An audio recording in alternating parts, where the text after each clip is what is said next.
大家好，我是燕子，每天更新一道菜。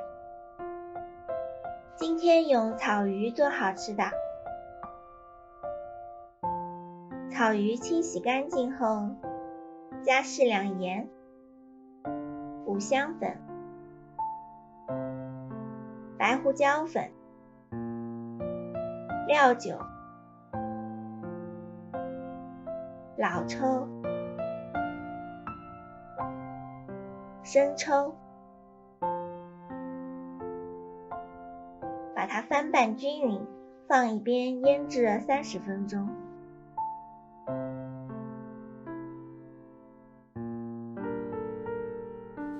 用 Hello Kitty 刀把姜切成片，再切成姜丝。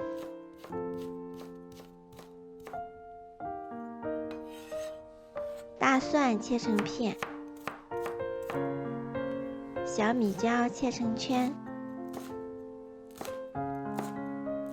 小葱切成葱花。把锅烧热，倒入玉米油，放入姜丝，炒出香味。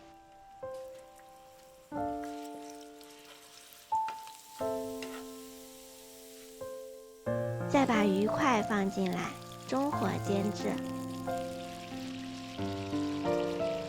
将一面煎黄后，将鱼块翻面，把另一面也煎黄，然后再放入蒜片和小米椒，淋入白酒，再盖上锅盖，焖15秒。15秒后倒入开水，没过鱼块，再把腌鱼的料汁倒进来，然后再盖上，大火煮15分钟。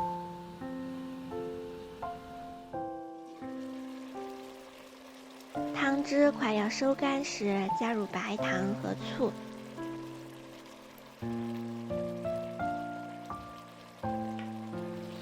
用锅铲轻轻推动鱼块，要小心不要把鱼块弄碎了。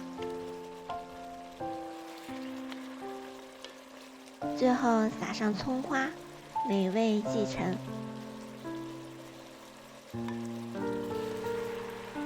这样做出来的鱼块非常下饭，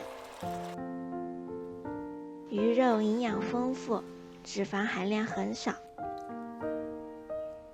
吃多点也没有关系。如果你喜欢，也试试吧。好啦，本期视频就分享到这里了。喜欢我的视频就关注我吧，每日为您更新一道菜。